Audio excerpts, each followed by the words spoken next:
खुदा सुन, वो जो मेरी जिंदगी की पेंटिंग तूने बना के रखी हुई थी ना, वो किसी शरारती बच्चे के हाथ लग गई है। वो बच्चा उस पेंटिंग से ब्रश और कलर लेकर खेलने में लगा हुआ है। उसने मेरे आंगन के हरे पेड़ों के पत्तों पर पीला रंग डाल दिया है, घास पर सफेद रंग डालकर उसको खराब कर दिया है।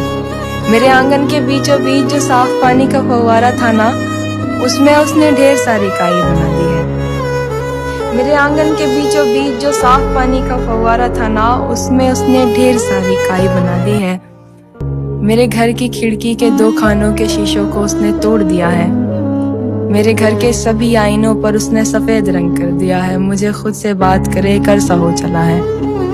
मेरे घर के सभी बल्बों पर उसने काला रंग कर दिया है। रोशनी मुझ तक पहुंच ही नहीं पाती। मैं एक अरसे से अंधेरे में रह रहा हूँ। खुदा, उसने मेरी घर की छत पर एक दरार भी बनाई है, जिससे बरसात में पानी लगातार टपकता रहता है। खुदा, शायद उसने गलती से मेरे ऊपर पानी गिरा दिया है। मेरा रंग फीका पड़ चुका है, काजल फैल चुका है, बाल बिखर चुके हैं।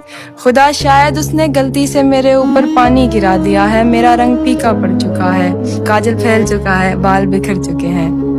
खुदा, मुझे तुझसे शिकायत है कि तूने मेरी पेंटिंग संभाल कर क्यों नहीं रखी। ये पेंटिंग इस बच्चे के हाथ लगी तो लगी कैसे? पर छोड़, अब ये बता, क्या इस पेंटिंग के सभी रंगों को साफ करके दोबारा बनाया जा सकता है? अगर नहीं तो इसको जला डाल। मुझको ये पेंटिंग